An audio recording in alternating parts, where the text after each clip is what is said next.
Hello everyone, welcome back to Entering the Circle series. Today we are talking about candle magic, why candles matter in ritual work, and how to use them with awareness. Here we also cover the difference between devotional and spell candles. Some do's, some don'ts, things to avoid, things to do, a little bit about color magic, candle preparation, and how to read the flame and what the flame is telling you during the ritual work. And here in the link below, you can find a free guide for candle magic with spells that you can try in your own practice. So let's begin. There are two main reasons candles are used in ritual. They are different in nature, but both I hold very true on my own practice. The first is that the candle is a threshold between worlds. When a candle is lit, its light exists here in the physical world, but also in the spiritual one. The flame becomes a point of communication, and this is why candles appear in almost every tradition that works with spirituality. Because candles build this bridge, and through this bridge something can travel. A wish, a prayer, an offering, or even just a quiet statement as I am here. The second reason is elemental. This is a most common approach in witchcraft, a nature-based practice. If you look at candle closely, all four elements are present there.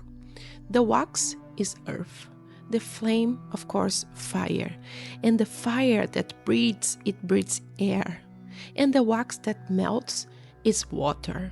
So when you lit a candle, you are already working with all four elements together, and that alone is a powerful tool. Candle magic is one of the most oldest forms of spell works across cultures and centuries. Witches, shamans, occultists, priests, priestess, all of them have lit flames with intention. And saints seems to like them too, just saying. And the reason is simple. Candle magic works. It's adaptable, it's direct. A single candle can carry a short intention, also a whole working that unfolds over the weeks. At its core, candle magic is about directing energy. The candle becomes the body of our intention, and the flame becomes the spirit of the spell. As the candle burns, your intention moves, it transforms, and it is released. Lighting a candle sends a signal to your subconscious, to the spirit world, saying something is happening here. A burning flame draws the mind inwards naturally and creates focus. It opens this meditative state. When your mind and your energy are aligned, the work deepens. And this is why candles deserve our full attention. Don't light a candle for a spell works and walk away. When a candle is burning for a purpose, energy is active. The spiritual realm is paying attention, and so should you. Meditate, pray, sing, only sit quietly. Do the work that this candle is burning for. Okay, and what if the candle doesn't finish burning? This happens, and you have an hour, sometimes less, and the candle is still there. There are two proper ways to handle this, from my point of view. The simplest is let the candle burn completely. Choose first a candle size that fits the time that you have. Plan it for it before you begin. The second is if you genuinely need to interrupt the work, and for that you need to close the ritual properly. Before you start your thanking the energies and step away, you need to be clear on one thing. Will you relight this candle and continue the work? Or are you done here? That decisions matter. It needs to be made consciously and stated out loud. Inform the energies that are involved in this work. Then you close the ritual, extinguish the flame. You can dump your finger or use a snuffer.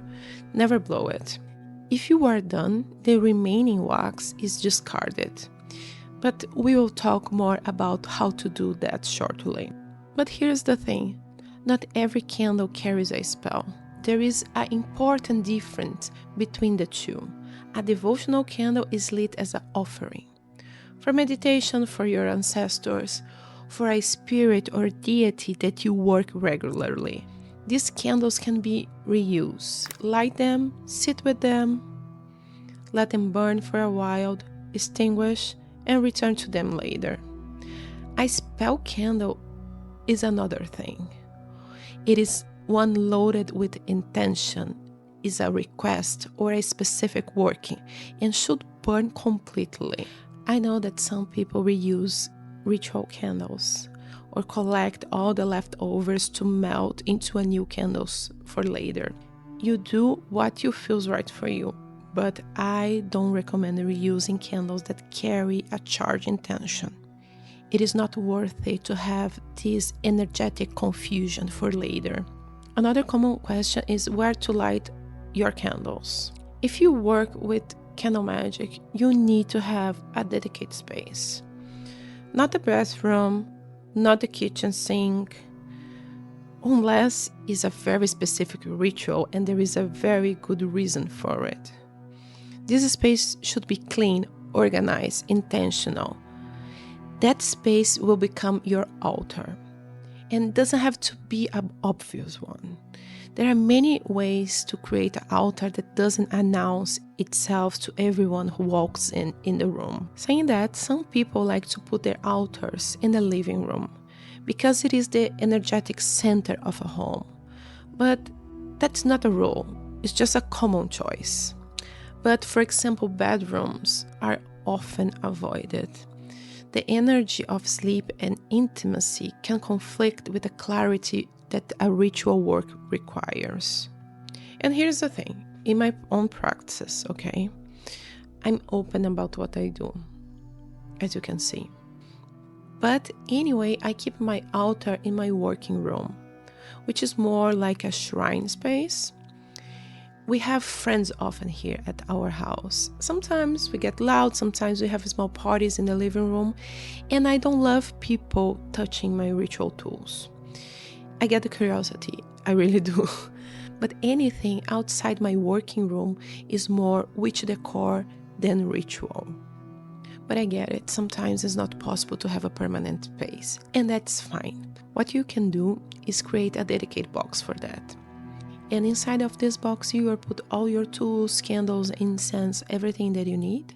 And with this, you can set up your altar when you need it and take down when you are done. What matters here is that this space is clearly defined and treated as secret during the ritual. Now let's talk a little bit more about spell work with candles, okay? Candle magic is a form of sympathetic magic. You use the candles as a symbol, a physical anchor for the energy that you want to activate. One of the ways to also express the symbology of this candle is through colors. For example, green candles in many cultures symbolize prosperity, growth. Red candles, passion, strength, desire. Blue candles can mean healing, peace, clarity, you know what I mean. Another way is also through shapes and sizes and what you carve on the candle. For example, I will bring some candles here. So let's talk a little bit more about shapes and sizes. Like I said before, when you are preparing your ritual, you need to keep in mind how long this ritual will take. So if you don't have much time, perhaps you need, for example, a tea candle. This is a tea candle that you can choose different colors. For example, this one has a symbol on it. This can represent your wish or why you are doing this spell. But for example, if you have more time, this is a better candle for that. Also, is connected with the moon, is a different type, is a different size. You have different colors for it, depending what you want to work. Perhaps you can choose a different color that fits better with your intention. Another very cool thing is candles that has different shapes like statues. For example, this one here. This one clearly is a couple. And when you have a candle that has a very defined shape, as you look to this candle, your mind is already pre-programmed to understand the meaning behind. And with that, you can have more strength with your focus and with your intentions. But of course, you don't need to have a very specific candle with a specific shape to do your spell work. This is only an extra layer to help you to have more results with your spell. What you can do also is use very simple a white candle. Here you can put all your intentions, and it's very versatile. So now you already choose your candle. You're having the size, the proper color, or you're working with a white candle. Now it's time to start preparing this candle for the work. The first step is cleansing. You can use smoke, salt, moon water, visualization, whatever that feels right for your own practice. Personally, I use Florida water or Rue water. I have my own here that I prepare, but you can also buy online. This one here is one option of Florida water that you can easily find online as well. Cleansing is a very important step because it resets the candle, clears whatever is carried before this candle reaches you. After cleansing, you can carve in your candle. That can be names, sigils, words, symbols, whatever represents your intention. And this is how you anchor physically your intention inside of the candle. After carving, you also have option to anoint your candle with oils, from top to bottom, to attract, to draw in the energy, and from the bottom to the top to banish or to release any energy. While you're doing this, stay present. Visualize your intention moving into the wax. Feel it. If you want to work with more layers, you can also add the lunar phases or the hours of power into the work. I have the videos on both here. You can find them linked here below, okay? Some practitioners also add herbs around the candles or direct into the candles. If you do that, keep the fire safety in mind. If the herbs burns too aggressively, place them around the candles instead on them. Finally, you hold the candle for a moment. Take a deep breath, and then you charge it with your intention. You can also rub the candle if you feel to. This is very much up to you. I like to rub mine gently between my palms because I feel that this helps to transfer my energy directly to the wax. After that, you then speak your intention out loud. Spoken words give structure. They make it this wish real in this world. We discussed that in a video about the first spell. You can find that video here as well. So now the candle is prepared and now is burning. You stay present. You meditate, you pray, you sing, you say some words, or just simply sit there. Keep your mind focused, watch the flame burn. Observe, because the candle gives a feedback to you. For example, a strong and steady flame, it means that the energy is clear, the path is open. A weak or flickering flame sometimes is a resistant. Check your focus, check your clarity, check any disturbance in your space. If a flame that suddenly grows larger, that can mean a strong spiritual presence or an intense energy going through your spell. But you can only note that by staying present. Also, the smoke speaks too. A smoke rising straight up normally means a clear communication. If the smoke is moving sideways or weirdly, that can mean that something is in the way. After the candle finished, the wax itself can be read. So now let's talk about what to do with the leftover wax. Wax that remains after working still carries energy. It's not a neutral thing and should not be left sitting around or inside of jars in your house. For me, there are two ways to how to handle this situation. First would be burning it. You transform and transmutate this energy with fire. And the other option will be burying it. So you return to the earth.